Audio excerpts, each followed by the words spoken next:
চোরের মায়ের বড় গলা। হ্যাঁ দর্শক, আসসালামু আলাইকুম এবং অনেক অনেক শুভকামনা সবার জন্য। চোরের মায়ের বড় গলা, এই কথা আমরা কম বেশি সবাই অবগত আছি। আর সে কথা আরেকবার প্রমাণিত হলো পতিত এবং পলাতক সাবেক প্রধানমন্ত্রী শেখ হাসিনার মাধ্যমে। চোরের মায়ের বড় গলা। শেখ হাসিনা 2008 সালে অনুষ্ঠিত যে জাতীয় সংসদ নির্বাচনের মাধ্যমে 2009-তে ক্ষমতায় আসলেন, প্রধানমন্ত্রী পদে বহাল হলেন। সেই 2008-এ তিনি নির্বাচনী হলফনামায় মিথ্যা তথ্য দিয়েছিলেন। আর সেই চাঞ্চল্যকর মিথ্যা তথ্য এবং সব কিছু তিনি যে তথ্য গোপন করেছেন, আর সেই গোপনকৃত তথ্যগুলো মূলত তার সম্পদ সংক্রান্ত। কোথায় কোথায় তিনি সম্পদ লুকিয়েছেন, সম্পদের মালিকানা গোপন করেছেন, এই বিষয়গুলি মূলত উঠে এসেছে দুদকের অতি সম্প্রতি। দুদকের তদন্তাধীন যে তদন্তটি চলছিল সেটি রিপোর্ট পাওয়া গিয়েছে।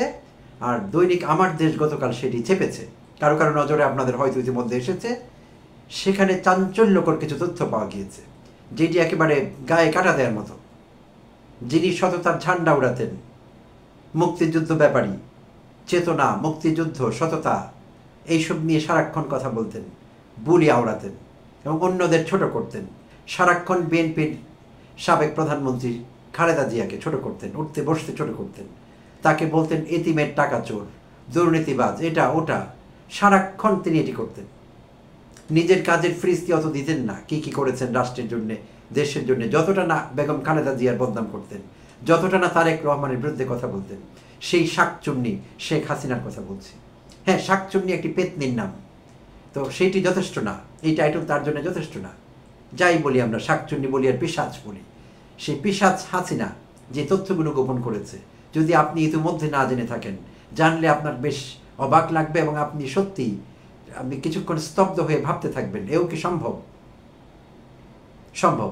এই দেশে অনেক কিছুই সম্ভব হয়েছে আগে, এখনো হচ্ছে, ভবিষ্যতে হবে। তাই আমাদের সম্ভবত হার্ট শক্ত করতে হবে, আরও অনেক অসম্ভবকে সম্ভব হতে দেখতে হবে। তো মিথ্যা হলফনামার কথা বলছিলাম। সেখানে মিথ্যা হলফনামা দেন নবম সংসদ নির্বাচনে। বেনামে 2 কোটি টাকার মার্সিডিজ বেঞ্জ গাড়ি কেনেন। 2 কোটি টাকার মার্সিডিজ বেঞ্জ গাড়ি কিনেন। 22 একর জমির তথ্য গোপন করেন। তার মালিকানায় 22 একর জমি ছিল, কিছুটা দেখানো হয়েছে, আর 22 একর বেমালুম চেপে গিয়েছেন। তার ছিল না সেই সম্পত্তি, ছিল কিন্তু প্রকাশিত হয়। এমপি হওয়ার অযোগ্য ছিলেন হাসিনা। ফাইল ধামাচাপা দেয় তৎকালীন দুদক ও ইসি কর্তৃপক্ষ। তো এই ছিল তার দুর্নীতির হাইলাইটস, অর্থাৎ হলফনামায় গোপনকৃত তথ্যের হাইলাইটস, অংশবিশেষ, গুরুত্বপূর্ণ অংশগুলো। তো এক এক করে যদি এবার আলোচনা আসি, বিশ্লেষণ করতে চাই একটু। বেনামে 2 কোটি টাকার মার্সিডিজ বেঞ্জ গাড়ি কিনেন। তো এখানে পত্রিকা আমার দেশ পত্রিকা বিস্তারিত প্রতিবেদনটি দিয়েছে। তার সেই গাড়ি কেনার বিষয়টি আমরা একটু দেখে নিই, কিভাবে তিনি গাড়ি কিনলেন বেনামে এবং কার মাধ্যমে, কার নামে কিনলেন, সেটি একটু দেখে নেওয়া যাক। দুদকের তদন্তে জালিয়াতির আরেকটি বড় ঘটনা ধরা পড়ে। শেখ হাসিনা মাগুরা 1 আসনের তৎকালীন সংসদ সদস্য প্রফেসর ডাক্তার মোহাম্মদ সিরাজুল আকবরের শুল্কমুক্ত কোটা ব্যবহার করে বেনামে 2,30,000 ইউরো মূল্যে, যা বাংলাদেশি টাকায় তৎকালীন 1,93,00,000 টাকা, একটি মার্সিডিজ বেঞ্জ গাড়ি আমদানি করেন। এতে সুধা সদন, বাড়ি নম্বর 54, রোড নম্বর 5, ধানমন্ডি আবাসিক এলাকার ঢাকার আবাসিক ঠিকানা ব্যবহার করে গাড়িটি রেজিস্ট্রেশন করান তিনি এবং নিজে গাড়িটি ব্যবহার করেন। প্রফেসর ডাক্তার সিরাজুল আকবরের আয়কর নথিতে কিংবা নবম জাতীয় সংসদ নির্বাচনের আগে তার দাখিল করা হলফনামায় ওই গাড়ির কথা উল্লেখ নেই কিংবা কোনো তথ্য দেওয়া হয়নি। তদন্তে বলা হয়, নির্বাচন কমিশন গণপ্রতিনিধিত্ব আদেশ 1972 অনুযায়ী যেভাবে মিথ্যা হলফনামা প্রদান ও বিপুল সম্পদ গোপন করার দায়ে শেখ হাসিনার প্রার্থিতা বাতিল করার কথা, সেটা জেনেও বিষয়টি চেপে রেখে সাজানো নির্বাচনে তাকে সংসদ সদস্য হিসেবে বিজয়ী ঘোষণা করে। তৎকালীন সিইসি ডক্টর শামসুল হুদার নেতৃত্বে নির্বাচন কমিশনের গাদোসারে ওই কমিশন শেখ হাসিনার মিথ্যা হলফনামা গ্রহণ করে প্রার্থীর অযোগ্য শেখ হাসিনাকে তৎকালীন নির্বাচন কমিশন শুধু এমপি হিসেবে বিজয়ী ঘোষণা করেনি, 2009 সালে প্রধানমন্ত্রীত্বের পদ গ্রহণের সুযোগ করে দেয়, যা ছিল গর্হিত অপরাধ। তো এই ছিল ডক্টর শামসুল হুদার অধীন নির্বাচন কমিশন, এবং তখন প্রধান নির্বাচন কমিশনার ছিলেন ডক্টর শামসুল হুদা।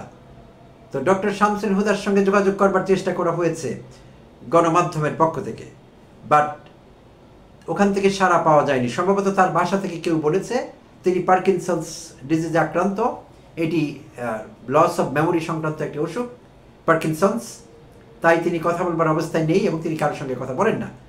সো তার মনোভাব বা তার অভিব্যক্তি, তিনি কেন এগুলো করেছিলেন জানবার কোনো সুযোগ আমাদের হয়নি।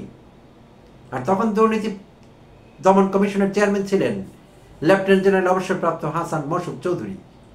তিনি একসময় এক্সকিউজ মি তিনি একসময় নাম কামিয়েছিলেন, কারণ ইয়াজউদ্দিন সরকারের সেই তত্ত্বাবধায়ক সরকার থেকে advocate Sultana Kamal, lieutenant general অবসরপ্রাপ্ত হাসান মাসুদ চৌধুরী এবং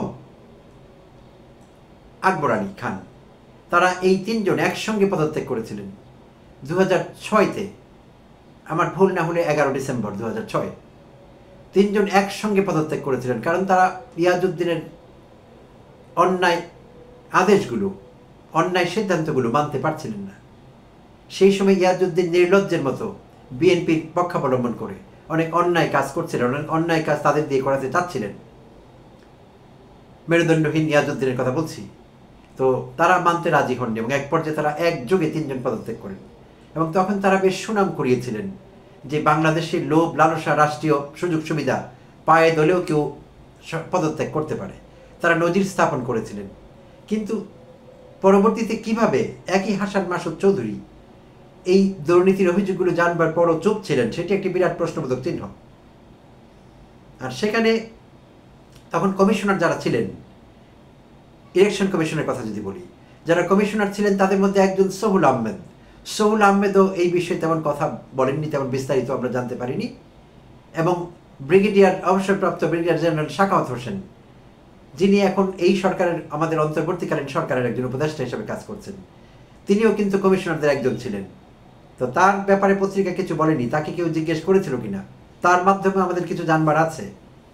আমি ব্যক্তিগতভাবে দাবি করছি বর্তমান সরকারের কাছে, দুদকের কাছে, ইসির কাছে, ব্রিগেডিয়ার জেনারেল অবসরপ্রাপ্ত শাখাওয়াত হোসেন এবং যিনি এখন উপদেষ্টা, তাকে জিজ্ঞাসাবাদ করা হোক, তার মাধ্যমে আমরা কিছু তথ্য জানতে পারবো। তিনি জানতেন কিনা, তথ্যগুলো কেন গোপন করা হলো, কিভাবে গোপন করা হলো, আর কার উদ্যোগে এটা মূলত হয়েছিল। তো এই বিষয়গুলো কিন্তু আমরা জানতে পারি শাখাওয়াত হোসেন যদি আমাদের সহযোগিতা করেন, তো এটা হতে পারে। তো এখন এই যে বিষয়টি, 2 কোটি টাকার মার্সিডিজ বেঞ্জ, তাও আবার অন্যের নামে আমদানি করা, কি ভয়ঙ্কর কথা। আর তার কাছে আমরা কত কিছুই না শুনেছি, আহারে কিচ্ছু নেই, তার নিতান্ত গরিব এতিম, কিচ্ছু নেই, কোনো কিছু লোভ নেই, কোনো কিছু পাওয়ার নেই, কোনো কিছু চাওয়ার নেই, শুধু এইটুকুই শুনতাম আমরা। তাহলে সেই নিরহংকার, সেই যার কোনো লোভ নেই, লোভ লালসার ঊর্ধ্বে, সেলফলেস এমন একজন মানুষ হাসিনা, তার কেন 2 কোটি টাকার মার্সিডিজ বেঞ্জ দরকার হয়েছিল? তার কেন আরো 22-23 একর জমি রাখতে হয়েছিল গোপনে? কি দরকার ছিল তার অত জমি? তার পূর্বাঞ্চলে প্লট কেন দরকার হয়েছিল?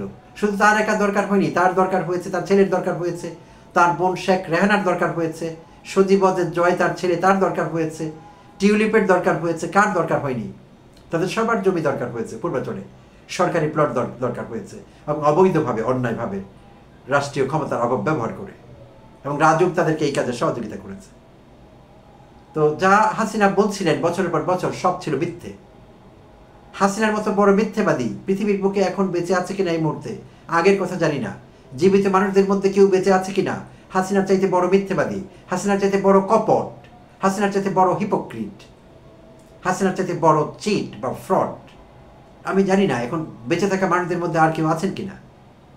যথেষ্ট সন্দেহ হয় আমার, কারণ থাকতে পারেন না। মানুষ এত নিচে নামতে পারে না, মানুষ এত বড় মিথ্যেবাদী হতে পারে না, মানুষ এতটা কপটতার আশ্রয় নিতে পারে না, আমার তো মনে হয় না অন্তত। তাহলে মূল কথা যেখানে আমাদের আসতে হয় এই তথ্যের আলোকে, এই মিডিয়া রিপোর্টের আলোকে, তাহলে হাসিনার যেহেতু নির্বাচনী হলফনামায় মিথ্যে তথ্য দিয়েছেন, তাই এখনকার ইসির কর্তব্য হবে তার সে হলফনামাটি বাতিল করা, প্রথমত, অর্থাৎ প্রার্থিতা বাতিল করা। তিনি প্রার্থী হবারই যোগ্য ছিলেন না, এমপি পদে দাঁড়াবারই যোগ্যতা রাখেননি। তো যেহেতু তিনি প্রার্থী হবার যোগ্য ছিলেন না, সেখানে তিনি ডিসকোয়ালিফাই করেছিলেন, তাহলে তা সেই প্রার্থিতা বাতিল করতে হবে। আর প্রার্থিতা বাতিল করলে তার নির্বাচনে জিতে আসা অর্থাৎ এমপি হওয়া সেটি বাতিল হয়ে যাচ্ছে অটোমেটিকলি। আর এমপি পদ তার বাতিল হয়ে গেলে পরবর্তীতে তার প্রধানমন্ত্রী হওয়া সেটি তো অবৈধ হয়েই যাচ্ছে, সেটির আর কোনো প্রশ্নই থাকে না। তাহলে সেই তার টানটি সেই 2009-তে যেই সরকারের তিনি প্রধানমন্ত্রী হয়েছিলেন সেই সরকারটি অবৈধ ছিল, নিঃসন্দেহে আমরা এই সিদ্ধান্তে আসতে পারি।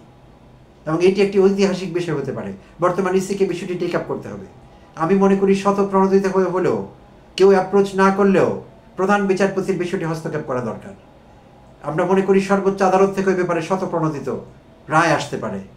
সেই সরকারটিকে বাতিল করতে হবে। সেই সরকার বৈধ সরকার ছিল না, কোনো রকমের বৈধতা সেই সরকারে থাকতে পারে না। তো এইটুকু শেয়ার করবার ছিল প্রিয় দর্শক। কথা বলবো অন্য কোনো ভিডিওতে। ভালো থাকবেন।